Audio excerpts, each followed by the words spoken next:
Bonjour à toi, ou à vous qui regardez cette vidéo. Voiture. Quand il arrivait, la foule s'écriait Arriva, c'est de la Moranza. On arrive à la description de cette vidéo. Moi, qui adore les Pokémon, j'ai décidé de partir à la chasse des Pokémon, mais avec des animaux réels. Aujourd'hui, nous partons à la recherche de...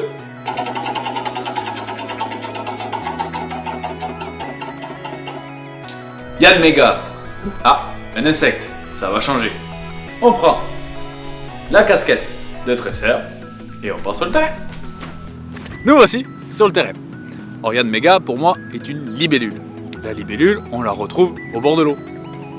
Donc des eaux peu profondes, marais et lacs, ça c'est l'idéal. On comprendra plus tard pourquoi au bord de l'eau. La libellule est un prédateur, donc elle chasse les insectes. Et les insectes, on les trouve bien dans les hautes herbes.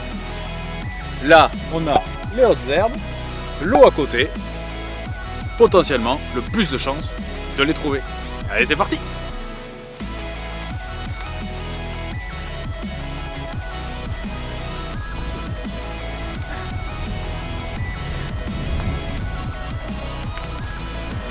Bien le bonjour, je cherche des libellules. Tu sais où il y en a? Par là-bas? Ok, merci.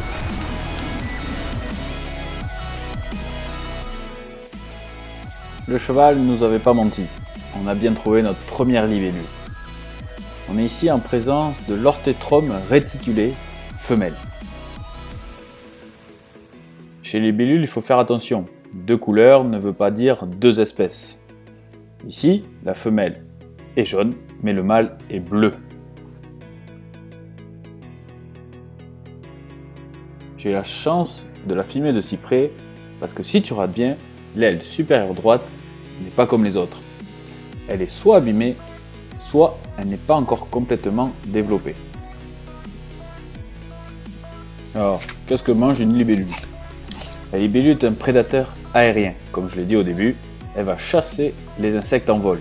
Donc, elle va les courser et les attraper et les manger.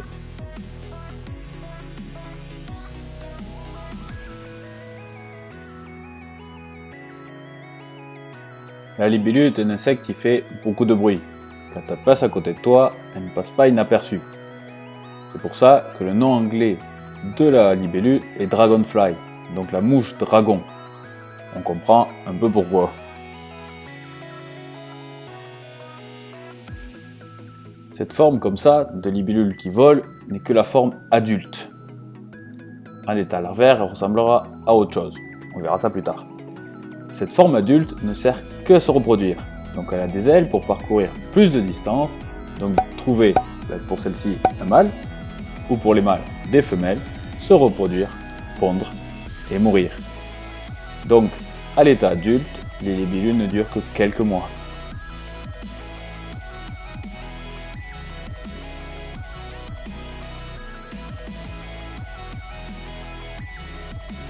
Changeons de sexe et d'espèce. Là, on passe sur un mâle.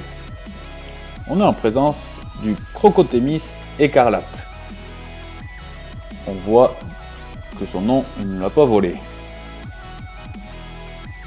Pour cette espèce, la femelle est gris-beige. Je répète, deux couleurs ne veulent pas dire deux espèces.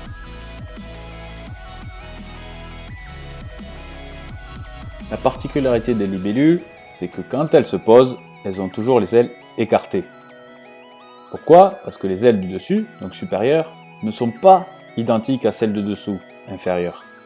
Donc, elles ne peuvent pas les replier sur leur dos, contrairement à certains papillons.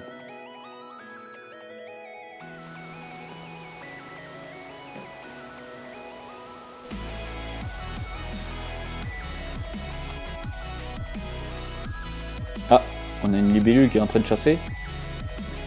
Et non, elle ne chasse pas, elle est en train de se métamorphoser. Ce qu'on voit au-dessus n'est qu'une peau, qu'on appelle exuvie.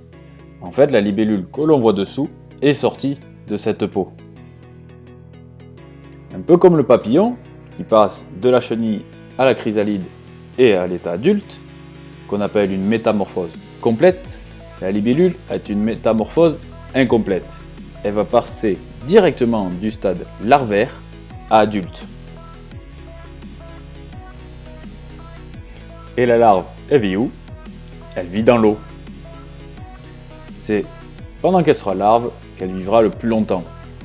Chez certaines espèces, c'est jusqu'à 4 ans. Au bout de 4 ans, elle va monter sur une petite brindille, emmagasine de l'air, sa peau va se craqueler et la libellule va sortir. Cette étape est très longue, elle peut durer jusqu'à 2 heures. Donc la libellule, à ce moment-là, est très vulnérable.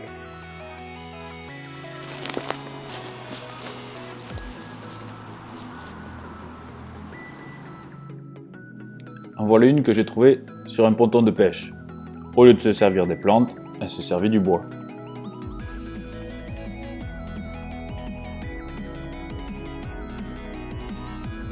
Observons-la de plus près.